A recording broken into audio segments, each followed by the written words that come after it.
Fiarakodia vaovao no loka goavana natolotry ny RTL ho an'ny mpandresy tamin'ny lalao Fun Quiz 15 io maraina io no natolotra ny mpandresy tetsy amin'ny fobeny RTL Andraharo ny loka. Andriamato Mira Maksa Tsidiny no nivoaka mpandresy ka nandrombaka ny fiarakodia vaovao Kia Picanto tamin'ilay lalao Fun Quiz 520. Izy araka izany no nahazo ny isa ambony indrindra tamin'ity lalao ity. Io maraina io no natolotry ny RTL azy teny andraro ny lakilehan'ny fiara. Nanana fomba filalao manokana izy tamin'izao fandreseny izao.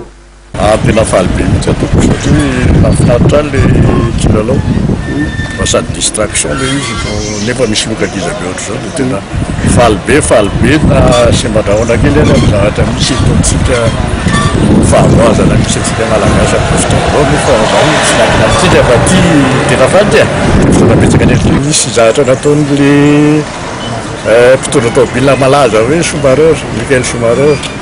Dia ozy rehefa inona ny secret-ny mahatonga anao andresy foana hoe izy dia tsotra kely ny valiteniny hoe j'accélère pour tout le monde freine.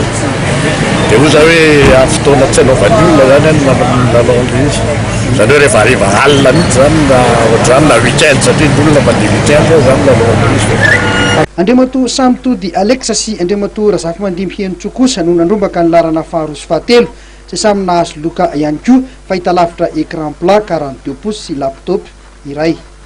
Mitoy ny lalao Fun Quiz ary efa miditra eo amin'ny andiany fahaenina ambin'ny folo sahady izay manomboka ny 13 febroary teo ka hatramin'ny 13 Mey ity andiany fahaenina ambin'ny folo ity. Loka goavana hatrany no oman'ny RTL ho an'ny mpanjifa azy amin'ity lalao Fun Quiz ity. Araky ny vaovao izay voaray farany moa dia miatra eto Antananarivo ny lokomena na loza mitatao amin'ny ponina eto Antananarivo ka mampitandrina tsika rehetrarehetra vahoaka eto Antananarivo ny tompona ndraikitra eo amin'ny tontolo ny fanjakana. Zay no masaka azo natolotra ho antsika tamin'ity androany ity. Isaorana fela aloha tsy nisaraka taminay fa nanaraka hatramin'ny farany ny vaovao izay voagnona tamin'ity androany ity. Isaorana ihany koa ireo teknisiana sy ireo mpanao aseka izay nanangona ny vaovao antsika tamin'ity androany ity. Mametraka ny veloma mandrapitafary tompoko lasy tompoko vavy.